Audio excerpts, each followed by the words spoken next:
Hydrocarbon 4A D part electrophilic substitutions. तो question number 1, arrange the following in decreasing order. तो जितने भी compound हैं उनको उनके डिक्रीजिंग ऑर्डर में हम लोगों ने अरेंज करना है toward reactivity with concentrated H2SO4 and HNO3। H2SO4 और HNO3 के साथ रिएक्शंस करवाने का मतलब ये बेसिकली यहाँ पे नाइट्रेशंस की बात कर रहे हैं, और जो नाइट्रेशन बेंजीन के साथ नाइट्रेशन होता है वो ES टाइप का रिएक्शन है। तो जितने भी कंपाउंड्स हैं उनको उनकी ES के टुवर्ड रिएक्टिविटी के डिक्रीजिंग ऑर्डर में अरेंज करना है। तो इसको सॉल्व करने का क्राइटेरिया ये होता है कि जो रिएक्टिविटी होती है टुवर्ड ES वो डायरेक्टली प्रोपोर्शनल होगा, reactivity toward EAS is directly proportional two electron density in ring. जितना रिंग के पास इलेक्ट्रॉन डेंसिटी जितनी ज़्यादा होगी उतना ES के टुवर्ड रिएक्टिविटी ज़्यादा होगी, और रिंग के ऊपर electron density electron releasing group increase करेंगे और इलेक्ट्रॉन विड्रॉइंग ग्रुप डिक्रीज़ करेंगे। तो इन क्वेश्चन को सॉल्व करने का क्राइटेरिया क्या होगा, मतलब रिंग के ऊपर इलेक्ट्रॉन डेंसिटी को कंपेयर कर लेंगे, जिसमें रिंग के पास इलेक्ट्रॉन डेंसिटी सबसे ज़्यादा होगी तो वह कंपाउंड सबसे ज़्यादा रिएक्टिव अपने पास बनेगा। तो चलिए पहले ए ऑप्शंस को देखते हैं। यहाँ पे बेंजीन रिंग के साथ लगा हुआ है Cl, वो -I लगाएगा, OH अपना +M इफेक्ट लगाएगा, OC2H5 +M इफेक्ट लगेगा, और यहाँ पे एस्टर लगा हुआ है, ये भी अपना +M इफेक्ट लगाएगा। तो अगर हम लोग इनके +M के ऑर्डर के बारे में देखें तो OH का जो +M इफेक्ट होगा वो सबसे ज़्यादा होता है, सेकंड नंबर पे OC2H5, और थर्ड नंबर पे अपने पास आएगा OC⋅OCH3। तो इसका मतलब अगर रिएक्टिविटी को देखें तो सबसे ज़्यादा जो रिएक्टिव होगा, जो मोस्ट रिएक्टिव अपने पास दिखेगा, तो मोस्ट रिएक्टिव अपने पास आएगा सेकंड, उसके बाद आएगा थर्ड के बाद आएगा फोर्थ, और सबसे जो कम रिएक्टिव आएगा वो आएगा 1। तो पहले ऑप्शन का बनेगा 2, 3, 4, 1। बी को देखें, यहाँ NO2 लगा हुआ है, NO2 -M effect, electron withdrawing group है, CN अपना -M लगा रहा है, Br -I लगाएगा, और यहाँ पे जो फिनाइल रिंग है, फिनाइल रिंग अपना -M इफेक्ट इंट्रोड्यूस करेगी। तो इसका मतलब फिनाइल रिंग का यहाँ पे +M इफेक्ट लगेगा। एक फिनाइल रिंग दूसरी फिनाइल रिंग के साथ अटैच है तो यहाँ पे +M इफेक्ट लगेगा। तो इसका मतलब जो सबसे ज़्यादा रिएक्टिव होगा वो तो फोर्थ वाला कंपाउंड होगा, फोर्थ कंपाउंड सबसे ज़्यादा रिएक्टिव। उसके बाद हमारे पास आ जाएगा थर्ड कंपाउंड, क्योंकि वहाँ से इलेक्ट्रॉन खींचे जा रहे हैं ओनली -I से। ए जो फर्स्ट और सेकंड है उसके अंदर -M लग रहा है, इस केस में रिंग के पास इलेक्ट्रॉन डेंसिटी सबसे कम होगी।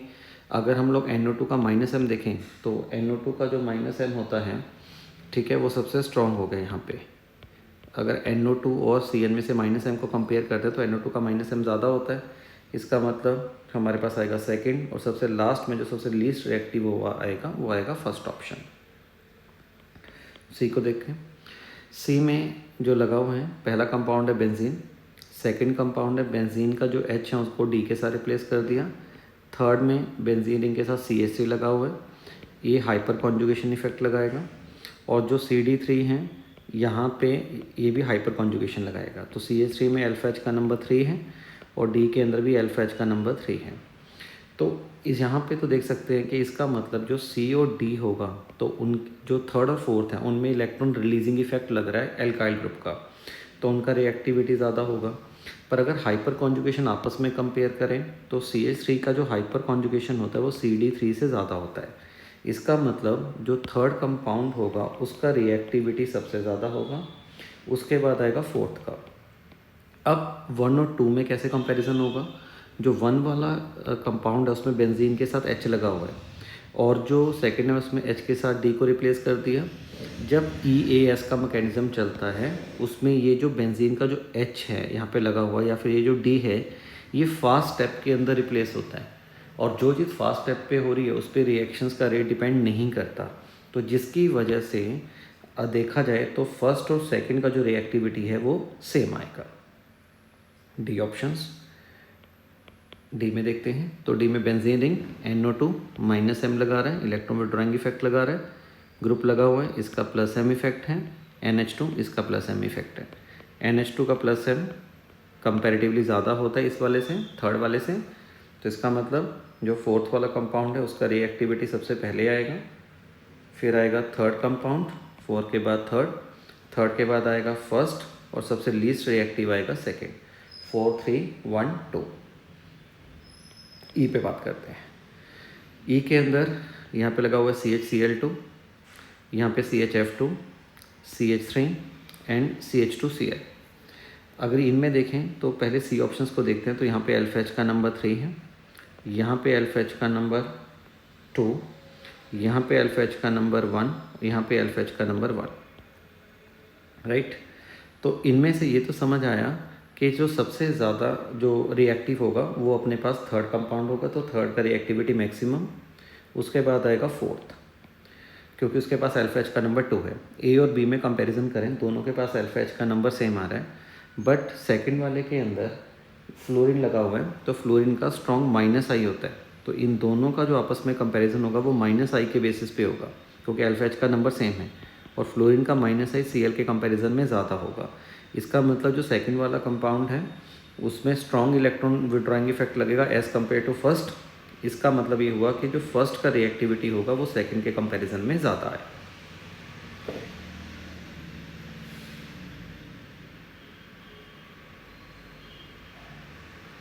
Question number 2, Friedel Crafts acylation is observed in. तो पर्टिकुलरली फ्रीडल क्राफ्ट एसाइलेशंस के बारे में बात कर रहे हैं। तो फ्रीडल क्राफ्ट एसाइलेशंस के अंदर एक बहुत इंपॉर्टेंट पॉइंट होता है कि अगर रिंग के साथ स्ट्रॉन्ग ERG और EWG लग जाए तो फ्रीडल क्राफ्ट एसाइलेशन पॉसिबल नहीं होता। तो NH2 it is very strong ERG, strong +M वाला ग्रुप है। जो OH है ये भी बहुत स्ट्रॉन्ग +M इफेक्ट लगाता है। जो NO2 है इसका बहुत ही स्ट्रॉन्ग -M इफेक्ट होता है। तो इसका मतलब इन 3 केसेस में तो फ्रीडल क्राफ्ट एसाइलेशन पॉसिबल नहीं होगा, तो इसका एग्जैक्ट ऑप्शन बनेगा बी ऑप्शन।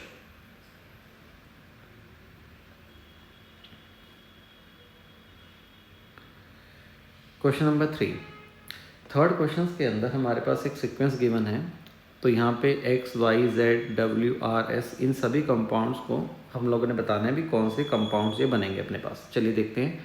तो सबसे पहले क्या होता है, बेंजीन रिंग के अंदर जो रिएक्शन हो रहा है वो एस्टिक एनहाइड्रेट के साथ हो रहा है। साइक्लिक एनहाइड्रेट बना हुआ है in the presence of AlCl3। तो पहले वाले स्टेप के अंदर जो रिएक्शन होगा वो फ्रीडल क्राफ्ट एसाइलेशन होगा। AlCl3 की प्रेजेंस में C ऑक्सीजन, कार्बन ऑक्सीजन के बीच में जो सिंगल बॉन्ड है वो टूटेगा। इस कार्बन के ऊपर यहाँ पे पॉजिटिव चार्ज डेवलप होने की वजह से ये एज ए इलेक्ट्रोफाइल की तरह काम करेगा। तो हमारे पास ए ऑप्शन क्या, एक्स क्या बनेगा, बेंजीन रिंग। अब बेंजीन रिंग के जाकर ये जो पॉजिटिव चार्ज वाला कार्बन है वो जाकर अटैच हो जाएगा। तो C डबल बॉन्ड O, उसके साथ लगा हुआ है CH, आगे है CH3, तो CH के साथ लगा हुआ है यहाँ पे CH2 और CH2 के साथ लगा हुआ है COO नेगेटिव। और जैसे ही बेंजीन के ऊपर अटैक किया था बेंजीन से H पॉजिटिव निकला था, तो ये बन जाएगा COOH। आगे zinc mercury in the presence of HCl, ये रिएक्शन हो गया क्लीमेंजन रिडक्शन। क्लीमेंजन रिडक्शन से जो एल्डिहाइड और कीटोन वाला ग्रुप है वो एल्केन में कन्वर्ट होगा, मतलब Y जो कंपाउंड बनेगा वो बनेगा बेंजीन। अब ये वाले कंपाउंड को एल्केन में कन्वर्ट कर दो, इट इज़ कीटोनिक ग्रुप, ये एल्केन में कन्वर्ट होगा CH2, CH, CH3 और इसके साथ लगा हुआ है COOH, सॉरी एक CH2 डाल के फिर COH है। तो यहाँ पे इस कार्बन के साथ CH2 के बाद लगा हुआ है COOH। ये Y कंपाउंड बना। इसका रिएक्शन SOCl2 के साथ करते हैं। SOCl2 का काम होता है जो कार्बोक्सिलिक एसिड का जो OH होता है वो Cl के साथ रिप्लेस हो जाएगा। तो अपने पास प्रोडक्ट बनेगा Z compound, CH2, CH, CH2, C double bond O Cl और ये CH के साथ लगा हुआ है CH3, मतलब जो OH वाला ग्रुप है वो Cl के साथ रिप्लेस हुआ। अगले केस में AlCl3 है। AlCl3 क्या करेगा, यहाँ से जो एसिड हैलाइड है उसका Cl निकाल देगा, कार्बन के ऊपर यहाँ पे पॉजिटिव चार्ज डेवलप होगा, ये एज ए इलेक्ट्रोफाइल की तरह काम करेगा। अब ये इलेक्ट्रोफाइल बन गया, अब इलेक्ट्रोफाइल रिंग के ऊपर जाकर अटैक करेगा। तो यहाँ पे रिंग क्लोजर होता हुआ अपने को दिखेगा। तो हमारे पास कंपाउंड बनेगा बेंजीन रिंग। बेंजीन रिंग के साथ लगा हुआ है CH2, CH2 के साथ आगे लगा हुआ है CH, CH के साथ आगे फर्दर फिर CH2, CH2 के साथ आगे C डबल बॉन्ड O और ये जो ये वाला कार्बन था यहाँ पे आ जाएगा CH3। अब इसके बाद दोबारा से ये जो प्रोडक्ट बना इसमें जिंक HCl और जिंक मर्करी HCl के साथ कर रहे हैं। तो यहाँ पे क्लीमेंजन रिडक्शन दोबारा से कर दिया और क्लीमेंजन रिडक्शन से किया तो ये डेफिनेटली जो कीटोन वाला ग्रुप होगा वो एल्केन के अंदर कन्वर्ट हो जाएगा। तो R कंपाउंड जो बनेगा वो बन जाएगा बेंजीन रिंग के साथ यहाँ पे 6 मेंबर रिंग साइक्लोहेक्सेन लगा होगा और इस वाली पोजीशंस के ऊपर CH3 लग जाएगा। आगे इसका जो रिएक्शंस कर रहे हैं वो S के साथ कर रहे हैं। अब प्लेटिनम कार्बन के साथ कर रहे हैं। प्लेटिनम कार्बन क्या करता होता है, डिहाइड्रोजनेशन करता है। तो ये क्या करेगा, हाइड्रोजन निकालेगा और हाइड्रोजन निकाल के ये हाइड्रोजन तभी निकालता है अगर रिंग एरोमेटिक बन सकती है। तो ये क्या करेगा, ये एक रिंग तो ऑलरेडी बेंजीन बनी हुई है, अब दूसरी रिंग को ये बेंजीन बनाने की कोशिश करेगा। तो क्या करेगा, जो सेकंड वाली रिंग है जो साइक्लोहेक्सेन है उसमें से 2 H2 को बाहर निकाल देगा, मतलब ओवरऑल 4 H यहाँ से बाहर निकलेंगे। आप लोग ऐसे भी बना सकते हो, यहाँ पे H और H लगा होगा, यहाँ पे H होगा, यहाँ पे H और H, यहाँ पे H और H। तो ये क्या करने वाला है, इस तरीके से हो सकते हो भी, यहाँ से H2 निकल के डबल बॉन्ड आ जाएगा, फिर यहाँ से H2 निकाल के यहाँ पे डबल बॉन्ड आ जाएगा। तो अल्टीमेटली जो फाइनल प्रोडक्ट बन रहा है वो ये बनेगा। एक हमारे पास बेंजीन है, इसके साथ ही एक दूसरी बेंजीन रिंग भी बन जाएगी, और जो ये वाला पोजीशन है वहाँ पे CH3 ग्रुप लगेगा। अब हम लोगों ने आइडेंटिफाई करना है कि हमारा एग्जैक्ट ऑप्शन क्या बनता है। तो इसका जो एग्जैक्ट आंसर बन रहा है, हम लोगों ने S कंपाउंड को आइडेंटिफाई करना था, तो वो बन रहा है B ऑप्शन।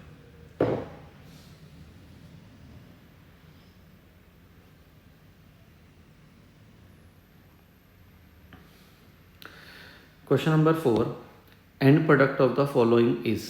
यहाँ पे उन्होंने हिंट भी दे दिया, MnO2 को यूज़ कर रहे हैं कि MnO2 ऑक्सीडाइज एलाइलिक और बेंजाइलिक अल्कोहल इनटू एल्डिहाइड। वैसे ये दिया नहीं होना चाहिए, ये अपने को पता होना चाहिए जो MnO2 है बहुत हाईली सिलेक्टिव होता है, जो एलाइलिक और बेंजाइलिक पोजीशंस पे अल्कोहल होता है उसको एल्डिहाइड में कन्वर्ट करता है। तो रिएक्शन कहाँ से स्टार्ट हो रही है, रिएक्शन स्टार्ट हो रही है भी स्टार्टिंग में हमारे पास कंपाउंड बेंजीन है, बेंजीन का reaction alkyl halide CH3Cl in the presence of AlCl3। तो कौन सा रिएक्शन हो रहा है यहाँ पे देख सकते हैं, इस रिएक्शन का नाम होगा फ्रीडल क्राफ्ट एल्काइलेशन। तो जैसे फ्रीडल क्राफ्ट एल्काइलेशन, तो इसका मतलब रिंग के ऊपर जाकर एल्काइल ग्रुप लगेगा।